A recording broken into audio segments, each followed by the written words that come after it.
Sa inyong lahat. So ngayon, nandito ako sa may isang lugar na grabing tinamaan ng bagyong Tino. So ito ay, itong lugar na ito ay Barangay Katmon. At saka doon sa kabila, ito yung Barangay Libas. Yan ang Barangay Libas. So mga kasipti, kung nakita niyo yung sitwasyon dito, grabe pala yung pangyayari dito. Kasi nung bandang alas 12 daw, malakas ang baha. So bumaha, tapos may mga kasama pang mga truso. Yung mga, kung nakita yung mga kahoy na yan, yan ang mga kasipti, ang lalaki ng kahoy galing sa ibabaw, galing sa bundok. So ngayon, nung naano na yung mga truso, so doon na yung mga nagbumabara, tapos lumalabas na dito sa mga naghahanap ng yung alam mo na yung tubig, maghahanap ng kung saan lulusot. So ngayon mga kasipti, titingnan natin yung kung paano nagiba yung ginawang flood control dito. So dito mga kasipti, kung makita nyo, dito sa baba. So alam nyo mga kasipti, itong flood control ito yung ng Kalahi, project ng Kalahi. At saka itong nagiba dito. Itong nagiba na flood control,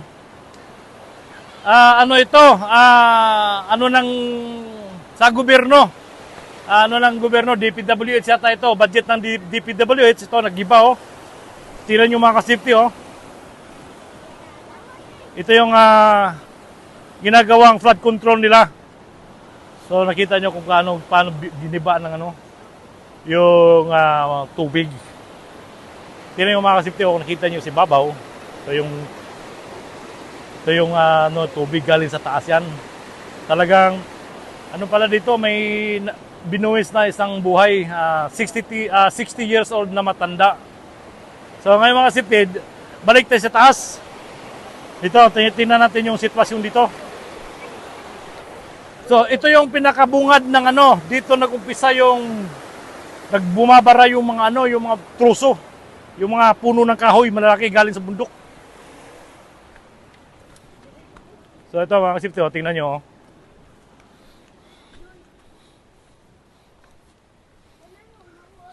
At saka dito masangsang yung amoy kasi ang sabi-sabi nila, may mga hayop pa daw nakabaon dito sa ilalim. Yung kahoy, napakalaking kahoy. Doon sa mga kasipti, sa baryo, doon sa Katmon mismo, ang daming mga malalaking troso, yung mga puno ng kahoy nandoon sa may baryo. So nakita nyo, kita nyo yung kahoy. At saka yung tulay na yan, yung parang hanging bridge sila, talagang nasira kasi alam nyo na yung tubig. Napakalakas yung tubig. Tingnan yung mga kasipti, dito tayo sa taas. Tingnan nyo, yung sa kabila, yung nandun yung ilog. So yung tubig lumabas dito. Tingnan nyo yung troso, yung kahoy. Galing ito sa bundok. Nabuwal, dinala. Tingnan nyo mga kasipti. Grabe pala pangyayari dito. Buti na lang yung yung mga tao dito nag-evacuate. Sa sa evacuation center. Kung nakita niyo yung lugar mga kasipti, parang yung tubig may dalang tsinso yata. Kasi halos mga malalaking kahoy ang dito, nabuwal. Nadala dito sa baryo. Ang bahay dito, ito, talagang napakalakas yung tubig na yun. Buti na lang yung mga tao dito na maaga silang nagsilikasan.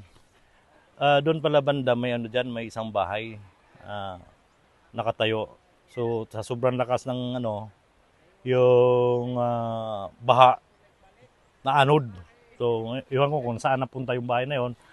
So ito pala mga kasipti, mula dito palayan pala ito, malaking palayan ito. Napakalaking palayan. Tingnan mo yung mga bato, yung mga inanod na mga yung baha.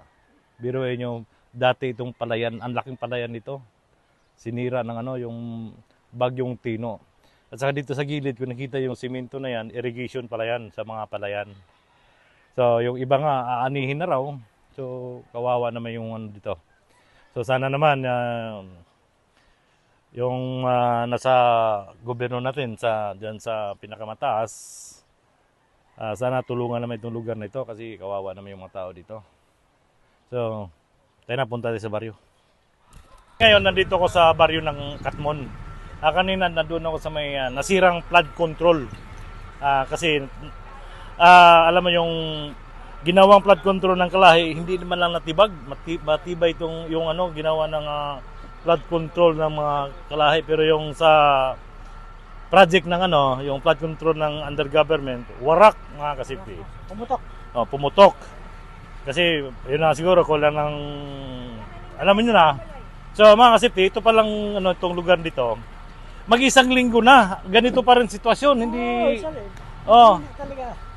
Kailangan, ang sabi nga dito sa ano, taga rito, nangangailangan sila ng tulong dito sa mga ibang ano, ibang mga province na tulungan dito.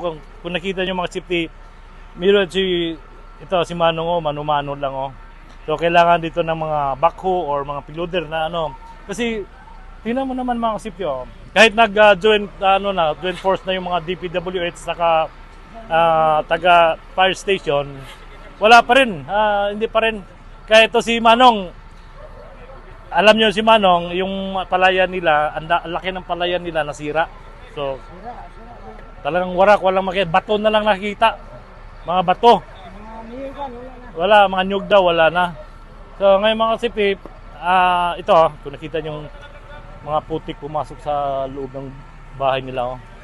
At alam nyo mga kasipti, sabi nga nila dito, hanggang dito pala nakarating yung mga troso, yung mga puno, at saka ano pa, yung mga nabubuwal na mga malaking kahoy. Yung mga putik hanggang ano ni. So, ang sabi nga ni... Masok sa bahay.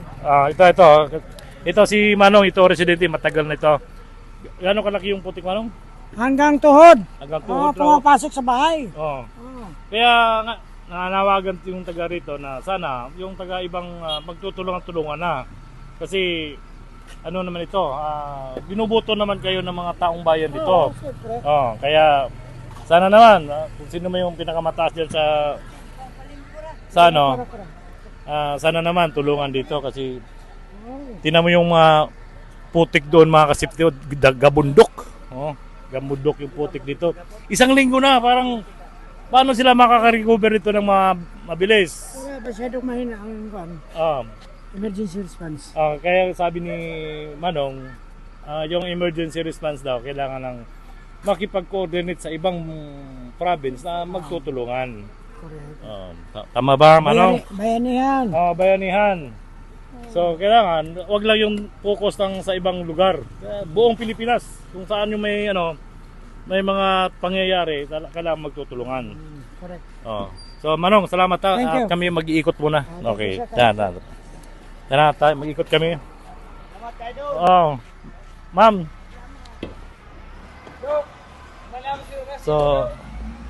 So ito mga kasipyo, kung nakita nyo, ito yung taga DPWH.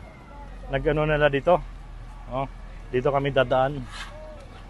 Tingnan mo na mga kasipyo yung putik Gaano yung kakapal yung putik nan. Ito yung simento, yung putik. Yung iba nabasbawasan pa yan. Tingnan mo, yung iba nag-ano pa, nasa loob ng bahay. Inano na yung mga putik, kawawa naman yung taga rito. Doon si Tatango, tawa. Ayos lang, bossing! Okay lang ano mo dyan, yung pagtatanggal ng putik? Ayos lang? Wala bang tumutulong dito pa ano? DPWH. Kaya mga kasipti, gaya ng may DPWH dito. So ito, may tubig yan, bossing? Ayan, may supply silang tubig dito, binibigyan ng supply ng tubig. Doon sa baba, mga kasipti, may nakita akong dalawang wingban. Maraming bigas.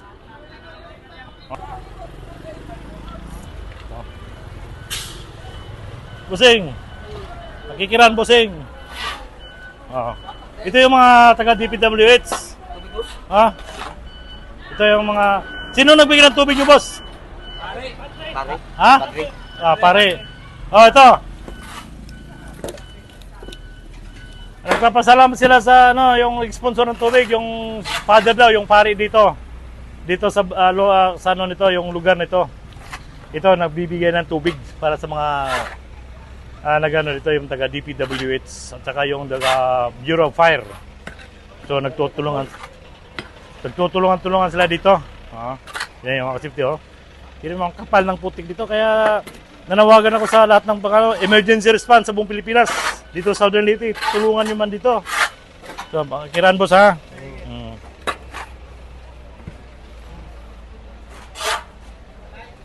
Tingnan nyo, oh. Daming nasira mga ano dito. Yung iba, yung inaanin ha. Nakatambak, pinapasok ng baha. Ito nangyayari. Ayan mga kasipti.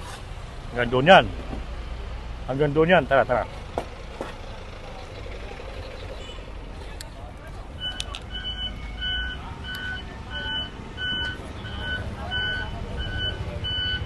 Tingnan mo yung mga pangyayari dito.